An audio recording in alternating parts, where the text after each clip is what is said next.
안녕하세요.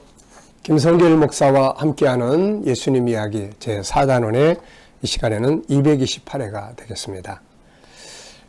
예수님께서 산에서 내려오신 이야기 지난 시간에 함께 했고요. 이 시간에는 같은 본문 속에서 올라갈 때와 내려올 때라는 제목으로 함께 나누려고 합니다. 자, 본문 말씀 한번 다시 읽어보겠습니다. 마태복음 8장 1절입니다. 예수께서 산에서 내려오시니 수많은 무리가 따르니라. 아멘. 예수님께서는 산 위에서 가르치고만 계시지 않고 산 아래의 사역을 위해서 내려오십니다. 산상수훈을 살아가는 현장을 이제 만드시기 위해서 내려오신 거죠. 그래서 지식과 현장, 성경 공부와 현장, 축복과 현장, 이건 항상 같이 가야 합니다. 변화산에 있던 제자들처럼 은혜만 받고 여기가 좋사오냐고 계속 은혜 속에만 머물려고 하면 안 되죠. 세상은 일하는 곳입니다. 우리를 필요로 하는 곳, 복음을 가지고 있으면 복음을 가진 자들을 필요로 하는 곳이 너무 많고, 물질을 가지고 있으면 물질을 필요로, 도움을 필요로 하는 사람이 너무 많고, 그래서 세상은 일하는 곳입니다. 그래서 받아야 되고, 그래서 배우고 하는 것이죠. 자, 예수님은 바로 이제 가르치기만 계시지 않고 현장으로 이렇게 가신 거예요. 우리도 산 위에 머물러 있으면 안 되고 산 위에서 배우고 은혜 받았으면 이걸 이제 필요로 하는 현장으로 가야 되는 거죠. 자, 이 시간에는 이제 이 말씀의 내용을 통해서 또 다른 내용을 우리 한번 생각을 해보려고 해요. 그것은 올라갈 때와 내려올 때라는 제목을 좀 같이 나누려고 합니다. 저도 이제 목회한 지가 벌써 내년이면 이제 꼭 40년입니다. 29살에 교회를 개척해서 이제 나이가 67, 이제 한 달만 지나면 68이 됩니다. 그래서 내년이 되면은 이제 40년이라는 긴 세월을 올라왔어요. 계속 올라가. 이제 내려올 때가 돼 가는 거죠. 그래서 사람은 누구나 다 이렇게 올라갈 때가 있으면 산 위에 올라갔으면 그 다음 이제 내려오는 거죠. 그래서 이 시간에는 이 부분을 좀 나눠봤으면 해요. 자, 인생은 항상 양면이 있습니다. 두 가지 부분이 있죠. 출발점이 있으면은 끝나는 부분이 있는 거예요. 올 때가 있으면 갈 때가 있는 것이고, 시작할 때가 있으면 마칠 때가 있는 거죠. 그래서 전도서 3장 1절에서 솔로몬은 천하의 범사가 때와 기한이 있다라고 말씀을 하고 있습니다. 자, 등산도 산에 올라가면 그다음에 내려와야 할 때가 있는 거죠. 그래서 올라갈 때도 잘 올라가야 하지만 더 중요한 것은 내려올 때 잘 내려와야 한다는 것이죠. 등산하는 사람들이 사고가 많이 나는 것은 올라갈 때가 아니라 내려올 때라는 말들을 많이 합니다. 많은 사람들이 등산만이 아니라 인생에서도 내려올 줄을 잘 몰라서 마지막에 가서 인생에 실패하는 경우들이 참 많아요. 어떤 사람은 아예 내려온다는 것을 상상도 해보지 못하고 사는 분도 있고, 내려오긴 내려오는데 방법을 몰라가지고 준비가 안 돼서 실패하는 경우도 많습니다. 예수님은 내려오실 때와 그 방법을 너무나 다 잘 아시는 분이세요. 하늘에서 이 땅으로 내려오셨고, 이 땅에서 또 사람들의 발밑에 내려오셨고, 거기서 또 십자가의 죽음 앞에 내려가셨고, 참 내려오심의 좋은 모델이에요. 그래서 내려가야 될 상황에 있는 분들은 꼭 예수님을 보시면서 그 뒤를 잘 배우면서 따라서 내려오시면 됩니다. 인생에서 내려온다는 말은 무엇을 의미할까요? 자, 제가 한번 쭉 생각을 해봤는데요. 인생에서 내려온다, 이 말을 의미하는 것들이 좀 몇 가지 있는 것 같아요. 하나는 이제 한평생을 태어나서 살아오다가 인생의 여정에서 내려와야 하는 때, 죽음의 시기가 온다, 그런 이야기죠.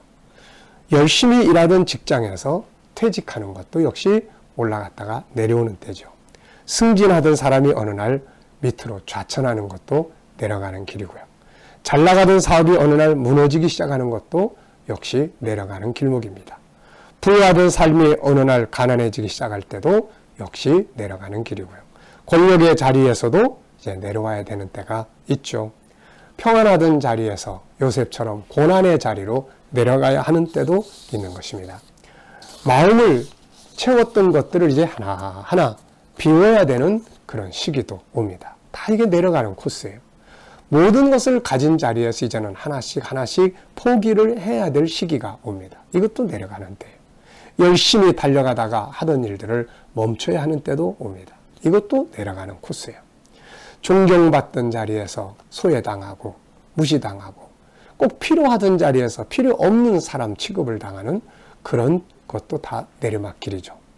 인생은 이렇게 올라갔다가 내려가는 것이죠. 네. 자, 그렇다면은 잘 내려와야 될 텐데, 이 꼭 내려올 수밖에 없다면 잘 내려와야죠. 사고 안 나고 안 다치고 잘 내려와야 될 텐데, 어떻게 하면 잘 내려갈 수 있을까요? 몇 가지 적어봤습니다.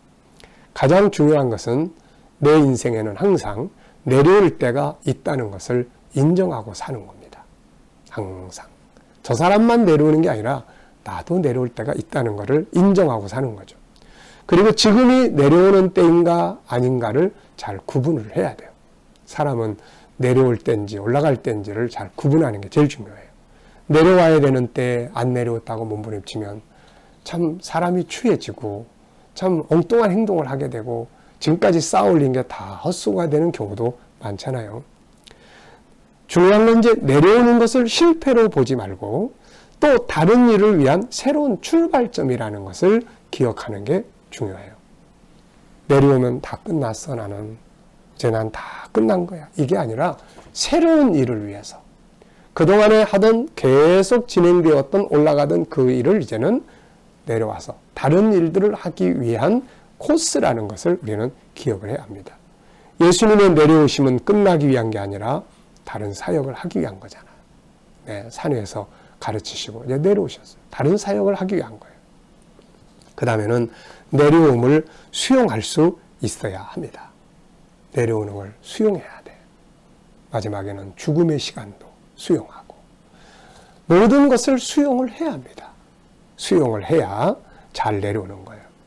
그 다음에는 이제 그동안에 올라갔던 때의 삶에 대해서 감사하고 의미를 부여해야 돼요. 의미를 부여하고 주변에 함께 올라갈 수 있도록 도왔던 모든 사람들, 하나님께도 감사하지만 사람들에게도 감사하는 것이 필요합니다. 그리고 처음에 올라갈 때의 목표를 그 자세를 처음에 올라갈 때의 그런 자세를 흐트러뜨리지 말고 내려올 때도 그 자세를 다 유지하는 것이 아주 중요한 것이죠.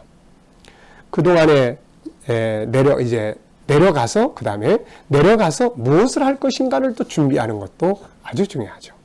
사람은 내려간다고 해서 모든 것이 끝나는 게 아니잖아요. 그러므로 항상 우리는 올라가면서도 내려올 때를 준비하고 사는 것이 그게 필요해요. 내려가면 내가 앞으로 어느 단계까지 올라가면 그 다음에 내려간다.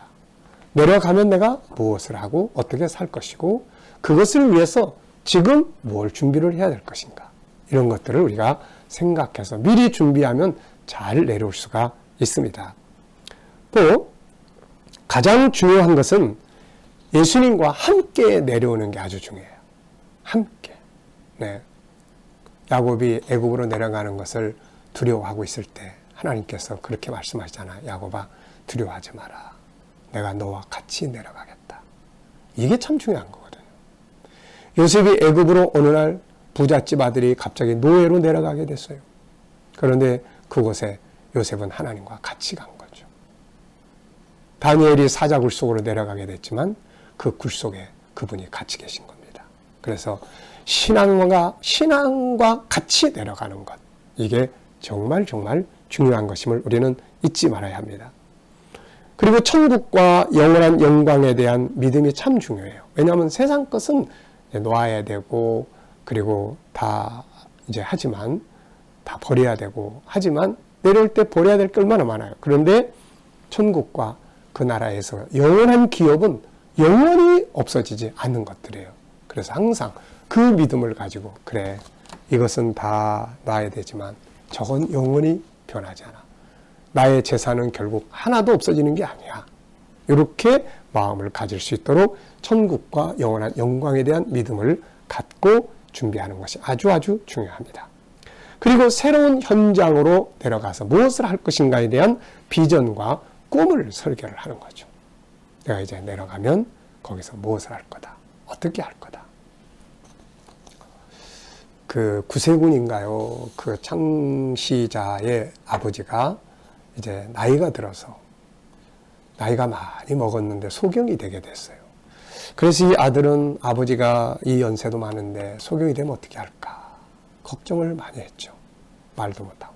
그랬더니 어느 날 아들의 고민을 눈치챈 아버지가 그런 이야기를 하죠. 아들아, 걱정하지 마. 나는 이미 내가 소경이 되고 나서 무엇을 어떻게 살아야 될 것인지를 준비하고 있다. 참 이게 멋진 말이지 않습니까? 자, 천천히 내려오는 시간의 여유를 가져야 돼요. 올라가면서 마음으로부터 하나 천천히 계속 올라간다고만 생각하면 안 됩니다.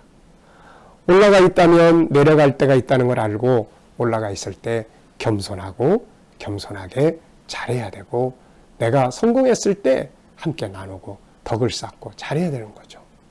그래서 내려올 때 무엇보다도 내려오는 것을 실패라고 생각하는 마음, 이거를 버려야 됩니다. 자존심, 체면, 위신 이런 것 때문에 못 내려와요. 그것 때문에 넘어져 버려요. 그래서 그런 거 다 버리고 새로운 일을, 새로운 역사를 만들기 위해서 또 하나의 과정이다. 이런 생각들을 가지고 내려오면 얼마든지 내려갈 수 있습니다. 그리고 이제 중요한 건 내려올 때 함께 돕고 함께 할 수 있는 파트너를 만드는 것이 참 중요하죠. 하나님도 물론 함께 가셔야 될 뿐이지만 가족들이나 또 친구들이나 그래서 내려오면 함께 위로하고 격려하고 갈 수 있는 이런 파트너들이 필요합니다. 자, 여러분, 인생의 모든 것은 올라갈 때가 있으면 내려올 때가 반드시 있습니다. 성공할 수 있는 진정한 사람은 내려올 때 잘 내려오는 사람이에요. 지금 여러분들의 인생은 올라가는 때인가요? 내려오는 때인가요? 한번 생각해 보시고 올라갈 때도 잘 올라가시고 내려갈 때도 멋지게 내려가시는 삶이 되시길 바랍니다. 이 시간 말씀 여기서 마치겠습니다. 감사합니다.